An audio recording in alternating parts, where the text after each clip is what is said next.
História em Movimento. A voz de personagens de destaque da historicidade documental e memorial de Marechal Cândido Rondon, registrando vivências das primeiras décadas e personificando eventos da colonização, da educação e do comércio. E dentro desse contexto da nacionalização, protagonizada pelo Getúlio Vargas, também nasceu a colonizadora Maripá, em consequência da área de terras que pertencia à fazenda britânica, era de capital inglês e argentino. O desenvolvimento aconteceu em função da falta de terras disponíveis para os filhos de agricultores no Rio Grande do Sul, ou comerciantes, ou de outras atividades, de outros ofícios. E o Wilibard, ele tinha corretores de imóveis, venda de terras, e ele orientou esses corretores para que eles fossem fazer uma colonização bem dirigida. Vocês vão nos lugares onde tem italianos, principalmente Santa Catarina. E aí nós vamos vender as terras para esses italianos num determinado lugar, por questões étnicas, costumes, hábitos, para que essas pessoas se sentissem seguras, não fossem para um lugar estranho completamente, porque ali teria um vizinho, um parente, ali já teria a igreja, que é a sua. Então foi assim uma estratégia que ele utilizou, em primeiro lugar, para o sucesso da sua colonização. A fazenda Maripá, ela foi toda ela dividida em pequenas áreas, e todas as áreas, quase 100%, todas elas tinham o sentido de ir a um riacho ou a um rio, né? Então, nenhuma colônia no município de Toledo, que era a fazenda britânica, tinha alguém que viesse aqui e não tinha água, né? Vim de Santo Ângelo, Rio Grande do Sul, porque lá não estava mais dando certo com a lavoura. Tinha muitas formigas e coisas e se perdia muita plantação. A história deles lá de viagem, tanto tempo de viagem, é mais ou menos a mesma. Mas se você vai depois ver no núcleo, onde eles formaram o seu núcleo, lá você vê a diferença. Quando chegamos aqui, fomos recebidos com fogos, o Alcido Schroeder e a esposa Ilga, e mais outras pessoas vieram nos receber. Assim a gente estranhava, porque era quase tudo mato ainda. Eu vim com 2 aninhos para cá com meus pais, que eram de Rancho Grande, distrito de Concórdia. Viemos até Toledo, porque não tinha lugar nos barracões da Maripá. Isso em outubro, e em dezembro nós ganhamos então a vez de morarmos em Rondon. Aí levamos um bom tempo para poder morar na nossa casa, porque tínhamos muita árvore para ser cortada, mas era tudo manual. E meu irmão e meu pai cortando com serra aquela peroba. E essa serviu para construir uma casa. A gente não precisava comprar madeira. Você pegava, cortava, dava a madeira que eles precisavam para construir a casa e recebia em troca madeira para vender depois. O principal motivo da Maripá era o seguinte: cada vila, povoado e distrito mais tarde, e cada um deles uma casa de comércio, uma igreja ou escola e um professor.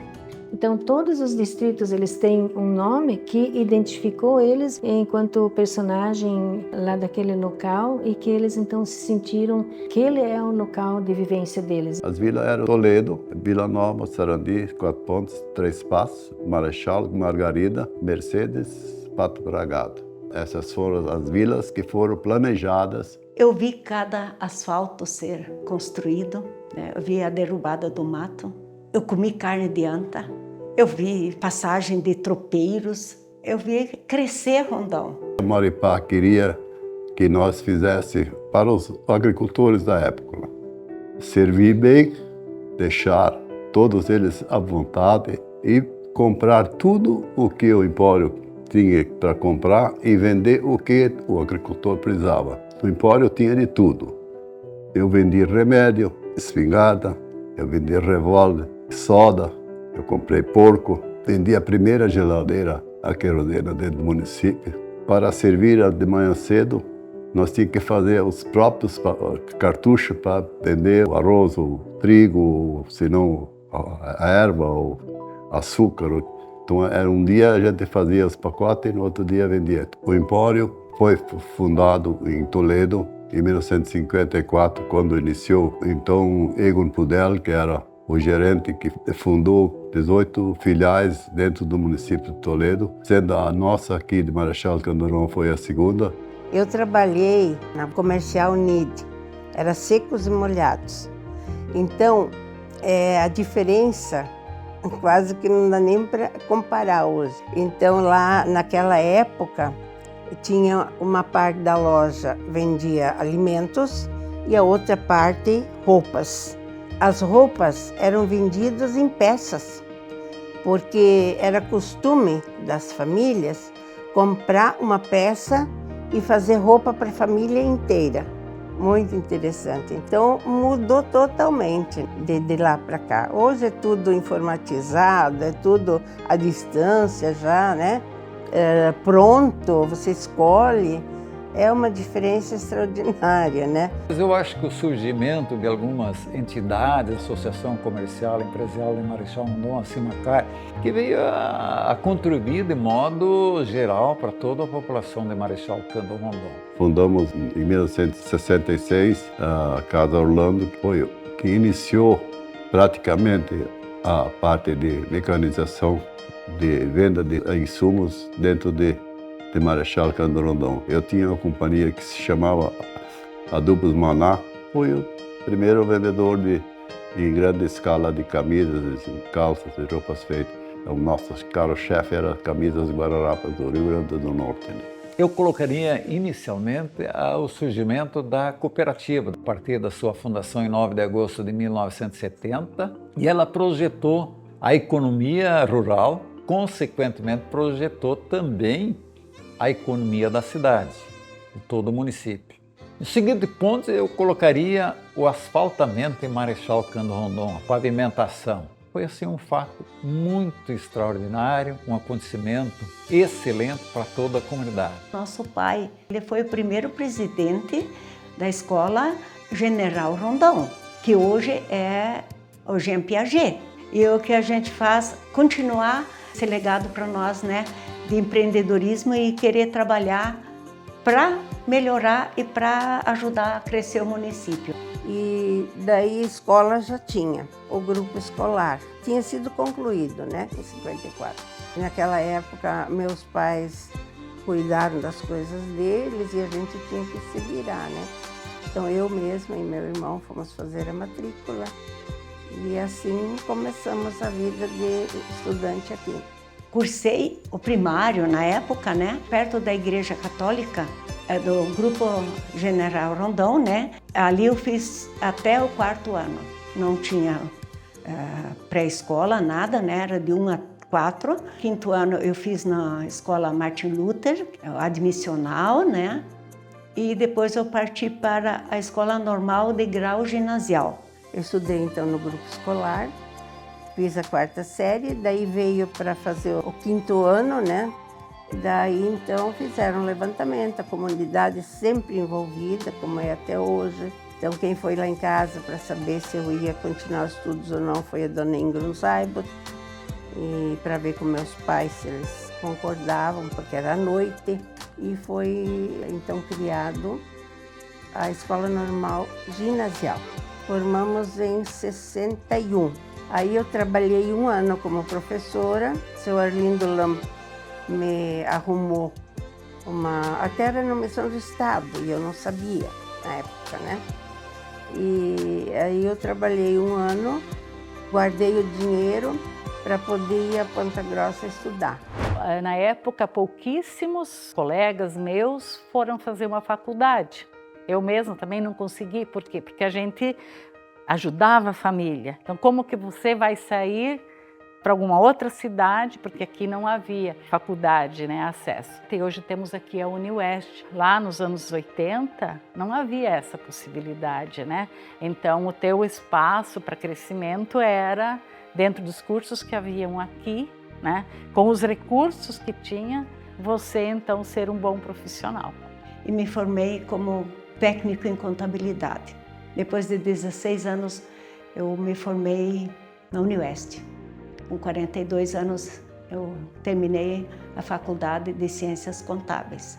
O meu primeiro trabalho na Secretaria Municipal de Educação foi na área da assistência ao educando, trabalhando com a organização das APMs, com a saúde do escolar. E nós tínhamos, na época, mais de 100 escolas, mais de 12 mil alunos. Daí, aos poucos, eu fui fazendo, então, a organização formal dessas associações de pais e mestres. O Lago de Itaipuã começou a encher final de 82, né?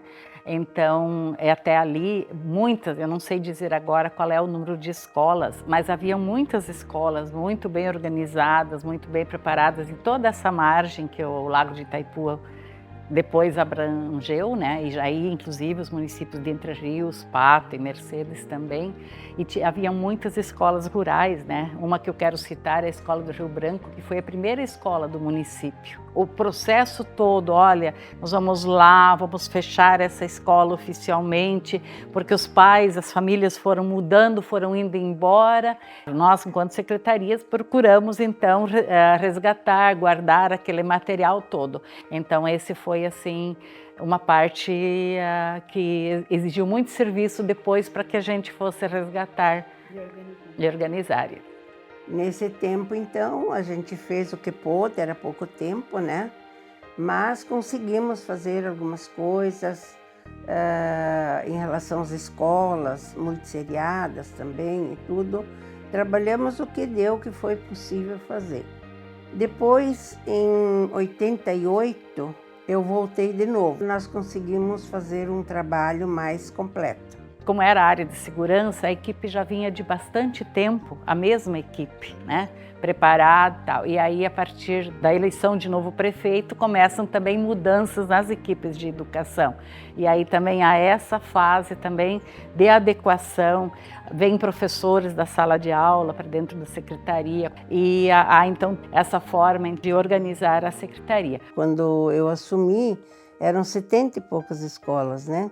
Deu um alívio de certa forma, mas com a implantação do transporte escolar e de fechar as multisseriadas, um bom número, então reduziu dentro do município, mas concentrou nas sedes dos distritos. E aí toda a dinâmica para o funcionamento desse transporte escolar, onde das escolas que foram desativadas, ele também gerou uma dinâmica diferente na sala de aula. E as escolas se organizaram e, em parte, eles mantiveram uma estrutura que nós já tínhamos aqui, né?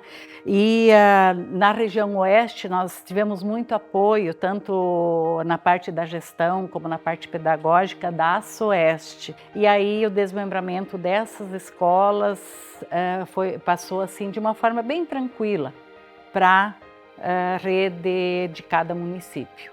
O título do livro é Desafios, Lutas e Conquistas, História de Marechal Cândido Rondon.